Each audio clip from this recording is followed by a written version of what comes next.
नमस्कार दोस्तों, मैं किशन जांगड़ा आज आपको हिमाचल चुनाव के रिजल्ट का विश्लेषण के बारे में बताएंगे कि बीजेपी वहां पर क्यों हारी। क्या बागियों ने खेल बिगाड़ा, या बीजेपी ने टिकट बंटवारे में चूक की, या लोगों की नाराजगी थी, या बेरोजगारी कोई बड़ा मुद्दा था, या ओल्ड पेंशन स्कीम ज्यादा बड़ा मुद्दा था। वहां पर सरकार हटाने में किस मुद्दे ने काम किया। जहां बीजेपी इस चुनाव में स्लोगन लेके चलेगी, रिवाज बदलना है। रिवाज तो बदला नहीं, लेकिन रात तो जरूर बदल गया है।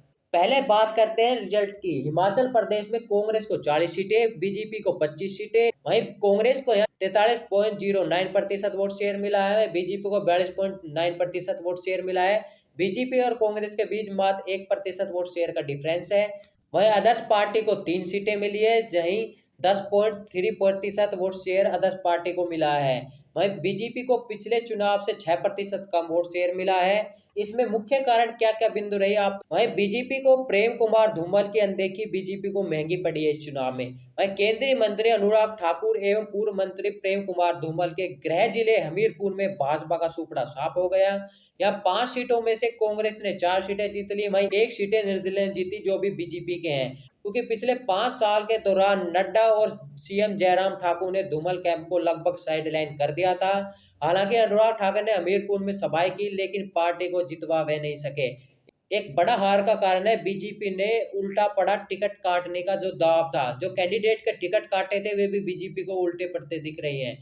बीजेपी ने चुनाव में पहले अपने सिटिंग विधायकों के टिकट काट दिए थे। वहीं वहीं जिस 10 सिटिंग एमएलए के टिकट काटे उन्होंने अंदर खाने बगावत शुरू कर दी।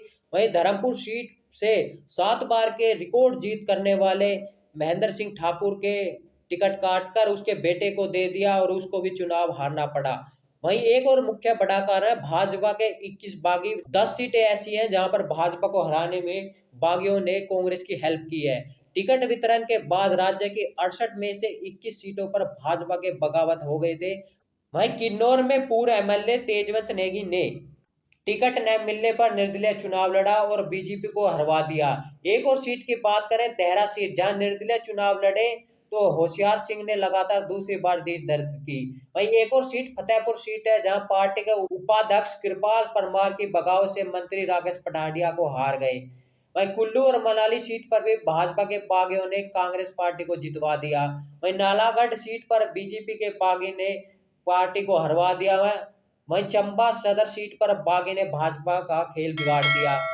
वहीं बागियों की बात करें जो कि बीजेपी के थे, उनको कम से कम 4 से 5% वोट शेयर मिला है। जो बीजेपी को मिलता तो बीजेपी यहाँ पर क्लीन स्वीप कर सकती थी हिमाचल प्रदेश में, लेकिन बागियों के व टिकट बंटवारे के कारण, बगावती तेवर के कारण बीजेपी को यहाँ बहुत ही ज्यादा आघात हुआ है। वहीं एक और मुख्य कारण है मंत्री को दोबारा टिकट देना महंगा पड़ गया। इस बार भाजपा सरकार में 10 में से 8 मंत्री चुनाव हार गए हैं।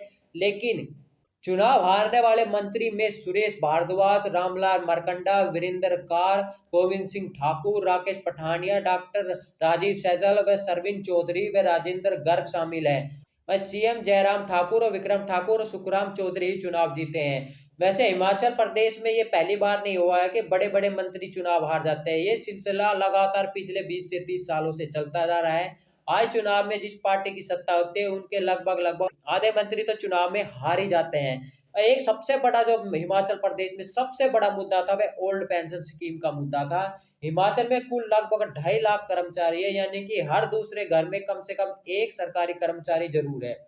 बीजेपी ने ओल्ड स्कीम को खत्म कर दिया था, जिससे बीजेपी को यहाँ बहुत ज्यादा झटका मिला। वही ओल्ड पेंशन स्कीम के लिए कर्मचारी लगभग पिछले 3 से 4 साल से वहां आंदोलन कर रहे थे, लेकिन बीजेपी ने इसकी कोई सुध नहीं ली। भाई कांग्रेस ने इसका फायदा उठाया और अपने घोषणा पत्र में ये शामिल किया गया, पहले ही कैबिनेट मंत्री में हम ओल्ड स्कीम को वापस बहाल करेंगे, जिससे कांग्रेस को बहुत ज्यादा बेनिफिट हुआ है। वही ओल्ड पेंशन स्कीम की बात करें तो पूरे हिमाचल प्रदेश में लगभग 5% वोट शेयर है। लगभग लगभग ये अगर बीजेपी को वोट शेयर नहीं गया तो लगभग ये सारा कांग्रेस की तरफ शिफ्ट हुआ है।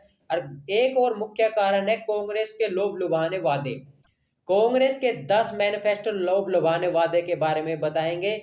पहला तो है पुरानी पेंशन स्कीम, जो कि कांग्रेस का ये बहुत बड़ा बड़ा मुद्दा था। युवाओं के लिए 5 लाख रोजगार, वही महिलाओं को हर महीने 1500 रुपये, वही 300 यूनिट बिजली फ्री देने का भी कांग्रेस ने वादा किया है, जो कि केजरीवाल पार्टी अक्सर करते हैं, वहां पर से चुराया है। वही बागवान तय करेंगे कि फलों की कीमत क्या होगी। ये युवाओं के लिए 680 करोड़ का स्टार्टअप फंड देंगे। वही हर विधानसभा चुनाव में खुलेगा 4 अंग्रेजी मीडियम स्कूल।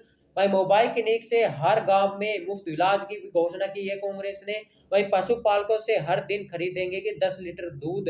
वही 2 रुपए किलो में होगी गोबर की खरीदारी। ये सारे चुनावी वादे कांग्रेस पार्टी के जीत में अहम भूमिका निभाए हैं। एक सबसे बड़ा मुख्य कारण है बीजेपी ने सीएम कैंडिडेट जयराम ठाकुर को नहीं बदला।